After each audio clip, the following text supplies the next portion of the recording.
జగన్పై షర్మిల సంచలన కామెంట్స్ ఎలా చూడాలి? ఎలా చూడాలి? అన్న చెల్లెల తగాదలాగా చూడాలి. అది అని కొత్త విషయం అయితే కదా. వాళ్ళిద్దరూ ఇప్పుడు కొత్త అదే సంచలనం ఏంటి? బయట ఉన్నదమ్మా, బయట ప్లే చేయండి షర్మిల గారు. రాజకీయ వ్యభిచారిగా పోలుస్తున్నారు జగన్మోహన్ రెడ్డి గారు. ఏ విషయంలో ఉంది? బయట ప్లే చేస్తారు. మీ పార్టీకి ఇక మీకు ఐడియాలజీ ఎక్కడ మిగిలింది? మీ పార్టీకి ఒక అజెండా, ఒక జెండా అంటూ ఎక్కడ మిగిలింది? జగన్మోహన్ రెడ్డి గారు సమాధానం చెప్పాలి. అసలు జగన్మోహన్ రెడ్డి గారు చేస్తున్నది రాజకీయ వ్యభిచారం కాదా? ప్రజలను ఎందుకు మభ్యపెడుతున్నారు? మీరు కూడా అక్రమ పొత్తు పెట్టుకొని అదే బీజేపీ కూటమిలో చేరిపోలేదా? మీరు కూటమిలోనే ఉన్నారు. ఈరోజు మీకు అర్థమవుతుందో లేదో కానీ ప్రజలకు మాత్రం అర్థమవుతుంది. ఈరోజు బీజేపీలో ఒక తెలుగుదేశం, ఒక జనసేన మాత్రమే లేదు. కూటమిలో బీజేపీతో పాటు వైసీపీ కూడా ఉంది. కూటమిలో అఫీషియల్ గా వైసీపీ కూడా చేరిపోయింది. మరి ప్రజలను ఎందుకు మభ్యపెడుతున్నారో జనాలకు సమాధానం చెప్పాలి జగన్మోహన్ రెడ్డి గారు.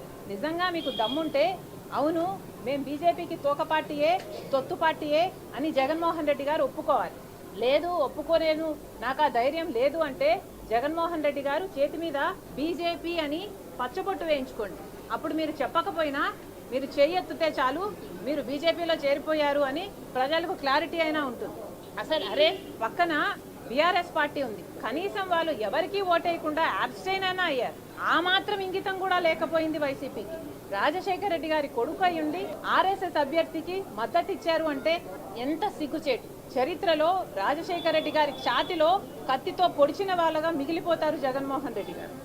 ఏంటి సార్ షర్మిల గారు ఎంత స్ట్రాంగ్గా అటాక్ ఇస్తున్నారు? షర్మిల గారు ఇలా కాకుండా ఎలాగైనా మాట్లాడు ఒకటండి. రాజకీయంగా ఆమె చెప్పిన దాంట్లో పొరపాటు. నేను కూడా మీకు చాలాసార్లు చెప్పాను, బీఆర్ఎస్ చేసినట్టుగా వైసీపీ కూడా చేస్తుండొచ్చు, కానీ ఆ అవకాశమే లేదు. ఖచ్చితంగా వైసీపీ అన్నది 100% ఉపరాష్ట్రపతి అభ్యర్థిగా సిపి రాధాకృష్ణన్ను బలపరచడమే కాదు, ఓవర్ యాక్షన్ కూడా చేశారు. వాళ్ళు అక్కడికి వెళ్ళి ముందుగానే శుభాకాంక్షలు చెప్పొచ్చారు.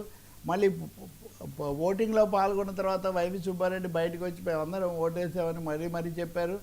ఒక ముక్కలో చెప్పాలంటే తెలుగుదేశం కంటే మేమే సన్నిహితంగా ఉన్నాము బీజేపీకి. మోదీ ఇప్పటికి కూడా మా జగన్తో హాట్లైన్లో టచ్లో ఉన్నారని చెప్పడానికి వైసీపీ చాలా హడావుడి పడింది.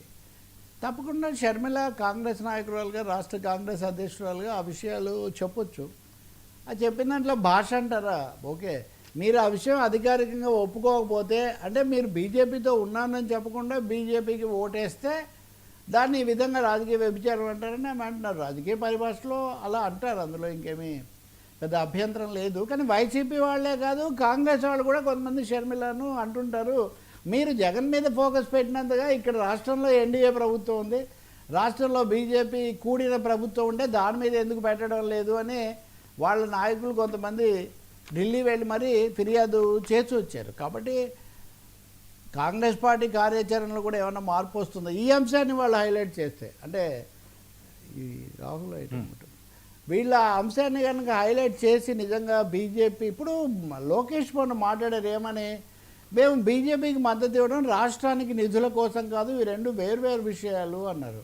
ఎందుకు అలా అనాల్సి వచ్చింది అంటే, రాష్ట్రానికి ఏం చేయకపోయినా బీజేపీతో మేము ఇలాగే ఉంటామని వాళ్ళు చెప్తుంటే, ఉన్నామని చెప్పకుండా వాళ్ళు ఉంటుంటే అసలు ఈ రాష్ట్రానికి బీఆర్ఎస్ కూడా తటస్థంగా ఉంది.